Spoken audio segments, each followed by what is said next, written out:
So, I am not one to normally talk about myself on a YouTube video, but I really felt like it was important for me as a black femme who likes to travel, at least pre pandemic, anyways, to talk about my experience with going to Isla Holbox.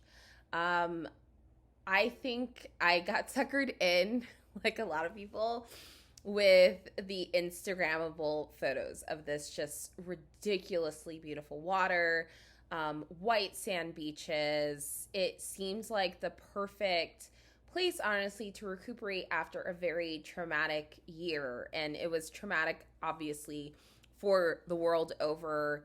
But especially someone who does kind of social justice oriented work, I felt like 2020 just ate me up and spit me out. And I finally felt ready to get back on a plane for the first time. And the idea of sitting next to the ocean, which I find to be incredibly healing, for 2 weeks was really what I was super excited about. So I had actually read or watched a bunch of YouTube videos prior to going. I started researching, I think, more about Isla Holbox, unfortunately, after I'd kind of booked the trip and had found out kind of after the fact how ridiculously expensive the food is. So I was sort of prepared for it, but I still don't think I was fully prepared. But really, I think the most important piece that I was not prepared for was just the depth of anti-Blackness that I experienced there. And of course, I talked to folks who've traveled extensively throughout Mexico. A lot of them are not surprised that I experienced this. And I want to say that I wasn't totally naive to the concept that, I might experience some of these things, especially someone who lives in Arizona, who lives very close to the border. I'm very aware of the vein of anti-Blackness that exists throughout Latin America. Either way, I flew to Cancun because Holbox is so far away. I stayed overnight in Cancun my first night.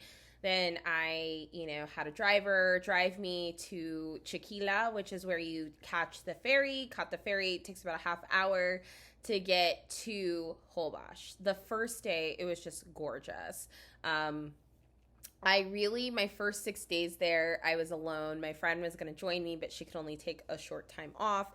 So I was really not deeply invested in doing too much of the tourist thing. The irony is that the island is nothing but tourist things, if that makes sense. And I didn't really get this revelation until probably towards the end of my almost 2 weeks there. When I really began to just understand why there was just kind of this weird vibe to Holbox, right? And part of that is the fact that most of the locals actually don't live on the island. So you'll meet locals, you'll talk to locals, but actually the truth is most of them commute to the island either to work or to sell their goods on the beach, but they don't actually reside in Holbox. Holbox has been essentially fully taken over by the tourism industry. That's part of why it has this strange mishmash. I think specifically to me, what encompasses it more than anything is the specialty food that everyone's so crazy about there is lobster pizza, which I just couldn't wrap my head around. Lobster pizza being a local specialty in Mexico, in any region in Mexico, especially someone who grew up, an hour north of Mexico, who grew up eating Sonoran food. I just could not wrap my head around how difficult it actually was to find a freaking taco, or just anything that was not bougie and $25-30 US a plate in Holbox. So getting to the actual story, I arrived. The first 5-6 days are fine-ish. I wouldn't say that people were particularly warm, which was fine. I was really there to just do my own thing. But I just noticed that there was just this lack of friendliness, right? Not so much that people wouldn't say hello to you or that, discrimination manifested itself in overt aggression. But really it just was like, I think the perfect example is like, there was the first Airbnb I stayed in by myself. There was a very fancy restaurant right on the corner. And especially because I was staying in Holbox during the rainy season, and I'm sure if you are finding this video, you have seen that there is lots of commentary about being there when it rains a lot, because the streets are supposedly charmingly beach sand, but the reality is that the second it starts, pouring, I mean, the streets get flooded. It's not a joke. Like, there are literally sections that get so submerged with water that even the golf cart taxis have a hard time getting through. And there's only so many Humvee golf carts on the island. So you're really tough out of luck if you're trying to make that ferry in the morning and there's only like 3 Humvee golf carts and the streets are super flooded. Either way, I could even deal with that piece, because that piece was that was real, right? What I couldn't deal with was, so I go to the restaurant because it had rained. I was also tired. So I was like, oh, well, this place is like right here. So I'll eat here. And the restaurant was completely empty. It was completely empty. There was literally no one there. I was like the first person there. What I realized was that dinner happened in Holbox a little bit later, like closer to around 8:30 is when restaurants tend to be popping. And let's say I'm there around 6:30, right? They literally look like the host is like looking on the reservation list like multiple times, trying to see if he can make space for me. And I'm like, this Black woman by myself, and it was super weird. I remember even thinking that was kind of strange, that he was really having to contemplate if there was a table available in a completely empty restaurant. So eventually he sits me down, and again, like I said, like the service was just okay. It didn't seem like folks were particularly like friendly, not saying that they had to be, but then this couple comes in of 2 white folks, and I saw my same server completely just like, where are you from? Tell me about yourselves, right? Like, just bust out this whole level of warmth, right? That was totally absent in our interactions. So I was just like, okay, like, whatever. Maybe it's just this guy. Like, don't take it too personally. Then ironically, as I'm paying my bill, he's like, oh, you live on the island, right? And I was like, no, I don't live here. And he's like, oh, well, I've seen you like multiple times. I was like, I literally just arrived here. And he's like, oh, well, there's someone, if it's not you, then there's someone who's like identical, looks identical to you, has your exact same hairstyle. And I really wish I had met this person. I was on Holbox, like I said, for almost 2 weeks. I never saw but a handful of other Black folks. Certainly no one who looked remotely like me. But I wish I had met my supposed doppelganger, because I can already tell you now, they probably looked nothing like me. And that was exactly like what I'm talking about. Like, that was my first day, and that was kind of like the pervasive theme of my time in Holbox. However, it only got really weird when my friend arrived, right? Because when my friend arrived, we, of course, were staying at nicer places because there were 2 of us paying for things. And so we were upgrading to a much nicer Airbnb. We go there. The first few hours are great. Like, honestly, she was the last person I saw before the pandemic hit. She came out to visit me in Arizona. We had an amazing time. And 2 weeks later, where she lived in New York City, was ravaged by the coronavirus, right? So this was a really just emotional reunion. It was so good to see my friend. It was so good to be not necessarily on the other side of this pandemic, because we are still actively living through it. But it was amazing to see her again and to be taking some R&R. Even as, Mexico itself is grappling with COVID. And I have to say this aside, it was like two totally different worlds, having been in the US where everyone's like not wearing masks anymore and whatever. And Cancun was taking COVID protocols actually incredibly seriously. Even in Holbox, the outdoor, golf carts literally don't have glass. And the drivers are literally wearing masks. Like, it didn't matter if you worked outdoors or indoors, everyone had a mask on. Everyone was really respectful. People really highly encouraged social distancing. Every place had hand sanitizer. Like, it was just, it was like maybe the US like 3 or 4 months ago was what Cancun was like. So it was still a vacation, but absolutely there was still a lot of like COVID safety and protocol being implemented at all times.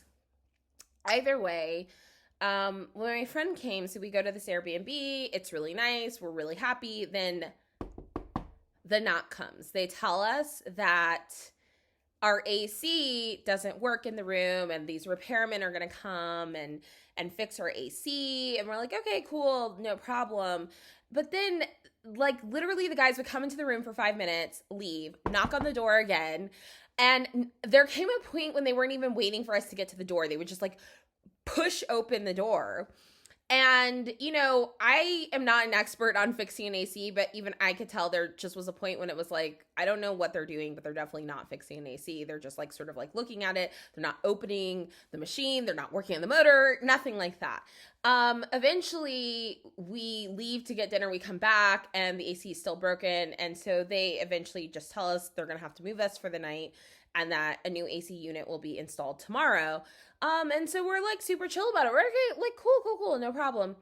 They move us upstairs and they open the door and the room is literally like, we're two adult women. And I'm like, I am not a small woman. I would say most people would say I'm Amazonian because I'm tall and I'm also like, big and curvy, right? And they had a bed in the room that I would say was no more than a twin XL, okay? Like for two full-grown adult women. And the room was like the size of a postage stamp. Like our two suitcases barely fit in the room. And they're like, oh yeah, well, this is the room. And I just looked at them and I was like, excuse you, we're not staying here. We can't even fit in this bed. Literally, I by myself could not fit in that bed, yet alone two people. And the repairman who brought our stuff upstairs literally tells me in Spanish, like, oh, well, this is the only room available, so this is the situation. And that, to me, right there was the anti-Blackness, okay? Because they knew they were putting us in a room that actually, I saw an Airbnb is like almost $40, $50 cheaper a night than what we paid for. And they knew it was way too small, but they thought, oh, these Black folks should be grateful for anything that we give them, even though we were paying to be there, right? And when I asked to speak with the manager that he was on the phone with, he refused at first to even call her. He refused at first to even listen. Like, he literally was trying to dismiss my complaint, right? And eventually we did get him to call the manager because it was turning into a situation. Then they were like, okay, we booked you a hotel elsewhere. Of course, the hotel they booked us in was shitty. It was not as nice as the Airbnb, but at least it had 2 clean beds. It had AC. So we just, we called the first night a wash. The second night, so they didn't even tell us when we would get back to our Airbnb. So I was just like, let's just forget about it. Let's go to the beach. Let's just go to this coffee spot. I know that's actually really good in Holbox and it's not ridiculously expensive. So we just go to the beach and try and just enjoy the weather. That's when they call us maybe around noon, 1 p.m. and they're like, are you ready to go? And we're like, what? Like, you all didn't even tell us what was happening. You've kept us out of the loop. They're like, okay, well, we installed the new AC, so like your room's ready to move back in. Okay, and so we're like, okay, great. We get out of the shitty hotel. We get a cab. We go back to our old Airbnb, move back into it. Again, we're just trying to get our vacation back on track, enjoy this time, get some beach. And that's when already there's another situation. This time while we were away, somehow this white woman's bags, like her 2 suitcases, ended up in her room. And I had seen them. And again, to give context, my friend had just come the day before. So she had several bags. So I wasn't even keeping track that these bags were not her bags, right? And I think at some point I did ask her, and she didn't even necessarily see what I was saying. She's like, yes, this is my stuff. So I didn't even realize that we had a stranger's bags in our room, and it didn't even occur to me that there would be a stranger's bags in a room. Either way, this Airbnb management team knocks on our door a few hours after we meet back in, asking us, saying, hey, someone's saying their bags are missing. Not saying, hey, we left someone's bags in your room. Someone's saying their bags are missing, okay? So we look around, and then we find at least the biggest suitcase and realize that didn't belong to either one of us, so we give that to them. And I'm thinking that was super weird, but we don't think anything of it. Unfortunately, what we didn't realize is there were 2 bags missing. So there was a second bag, again, that was sort of like sandwiched between both of our suitcases that we didn't see. So a few hours later, the same like mischievous repairman who just had this grin, this like evil, mischievous grin, comes down, knocks on our door. Again, I'm not even joking. Anytime our door knocks, we just started to get major anxiety because it just felt like drama after drama with these folks. And they tell us that, that this woman, or he doesn't even tell me anything. He just like shows up, knocks on the door, and there is a white passing woman. I think she was German, possibly, blonde hair, at our door saying, hey, I was told my bags are in here. My bags are missing. And we were just, again, like, this guy just led this angry woman to our door. Like, no context, no nothing. Leads this angry woman to our door. We find the second bag. We figure out what happened, give it to her. And of course, 2 seconds later, she's like, someone's rifled through my bags. Someone's rifled through my bags. And we are just like, is this the Twilight Zone? Like, as a Black person traveling, like these things, and this is the thing, a lot of folks might be like, oh, well, that's not a big deal. Like someone just making accusation. And like, this is the stuff, especially in the United States, this is the stuff that can lead people to getting killed, right? This is the sort of stuff like making an accusation of theft and robbery and these assumptions of our criminality as Black folks, right? In a country that was already showing us its anti-Blackness, right? That then this white woman's accusing us of rifling through her stuff when the hotel staff left her bags in our room, never explained why that happened in the first place, and kept saying things like the bags are missing versus we messed up, we made a mistake, right? I just knew from my experience, from just living life, really, that the trick to dealing with this, I just had a feeling this was a Karen tantrum. And I literally said to her, like, listen, we didn't touch your bags. I don't think the staff touched your bags, but I don't know. But this is really your problem. We're going to dinner. We have nothing more to do with this situation. And I saw both me and my friend out of the situation. And I should have clarified, my friend is Black. We're both Black, okay? And my friend was very upset by the whole thing, really nervous that this could escalate. Maybe they'll call the local cops or just like turn this into a situation. Thankfully, it was fine, right? Like nothing happened again. But again, this was just like this pattern. And the quote Airbnb offered to comp breakfast at the bougie coffee shop at the bottom of the Airbnb, right? For 2 days. And like, I joke you not, again, anti-Blackness shows up in so many lovely ways, like going to the coffee shop the first day that we were supposed to have complimentary breakfast and the man running the coffee shop is literally like ignoring us, or like we're talking to the busser, or like the guy who's running the food runner, and we're like, hey, like, how do we order food, because that guy is like literally not acknowledging us. And he's like, oh, well, he's busy, but you can sit down and wait, but eventually like he'll get to you when he can. So we go sit down at a table for a while, and then at some point I get up to go try and order again. I'm literally not even joking, standing there for 5-6 minutes. There's no one else in line. I'm just literally sitting there. He's doing other things. Like, he's actively like just ignoring us. I've never been in a place where I get it. Like, you're managing other things, but the idea that you're just sitting there for 10 minutes and someone is just like staring past you like you're cellophane, and then all of a sudden he's ready to acknowledge your existence. And again, there was just like this curt coldness. And that's what I'm saying. That was the theme of Holbox to me. It was like this chilliness. It was like this fucking whack ass bullshit, quite frankly. When it's all said and done, my friend and I leave the last night. Like, we already had planned to stay at this much nicer hotel. And the thing about the nice hotel is they are trained, it's a boutique hotel. They're trained to be like a lot more friendly. And it was like, at first it seemed like amazing. It was like, oh, after coming from this horrible Airbnb experience, to deal with people, that there was like just some basic courtesy. There was some basic warmth, you know, like we were just so smitten with it. We were happy with it.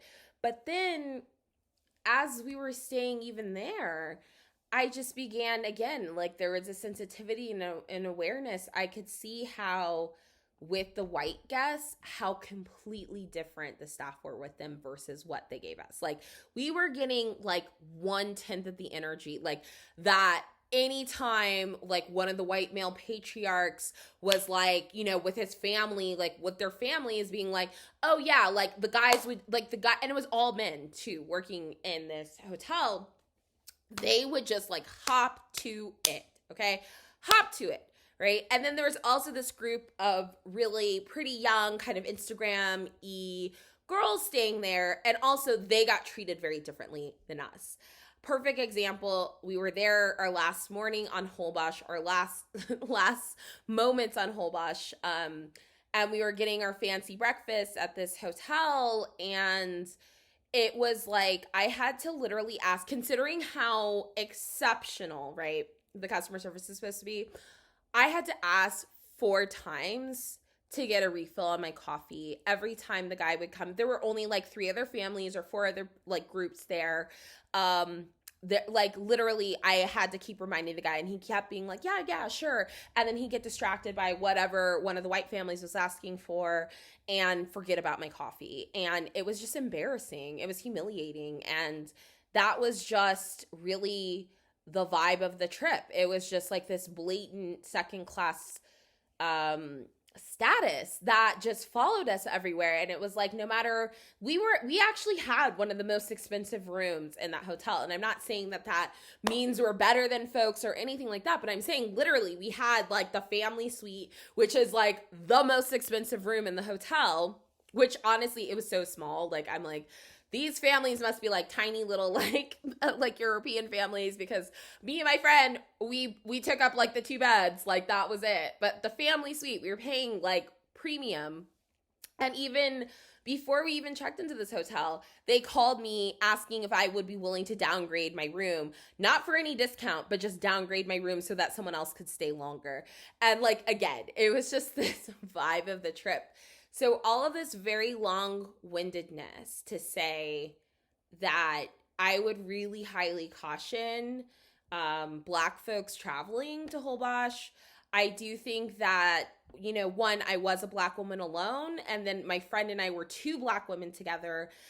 We didn't have a male with us, and so maybe the experience would have been different if we had been like a, you know, male, female, like appearing male female couple, or if, you know, maybe it would have been slightly a different experience if we were staying in like some of the nicer hotels. But again, like I said, we were staying at a relatively nice hotel or last night, and it really didn't make a difference in terms of like I said, the subtleties of racism, the subtleties of anti-blackness. And there of course were black folks on Holbox, but I've traveled all over the world. I've traveled to lots of places, and this was honestly, like, as much as I enjoyed the beach, like the beach is like unreal. That was the place that redeemed it. It's the place that made it like a livable experience. Was like the ocean was just gorgeous. The white sand beaches were gorgeous, but I just found the whole place weird. Like I said, the food was weird, the food was whack, and that's because they've pushed all the locals out of Holbox, and it's just like this weird hybrid of like Europeans and like the idea of like what Westerners want to eat. I don't want to eat lobster pizza. I don't want to eat like fish croquette tapas with weird shrimp chicharrones inside of it. It's disgusting. Like there was just like, you know, the only really great food was like the beach food. There were a couple of like really solid restaurants, but most of the food was just like weird and overpriced. The cocktails, the alcohol, super overpriced. And like I said, it was just it was very colonial, if I'm being honest. And I think that that's kind of that region in general, because it's just the tourism industry is like 90% of like any sort of income for the Cancunish area, and Holbox is included in that. But it was not my paradise. It was not my Instagram paradise. I definitely would say it's a hard pass if you were a black person, specifically if you were black women traveling there. I would not recommend it.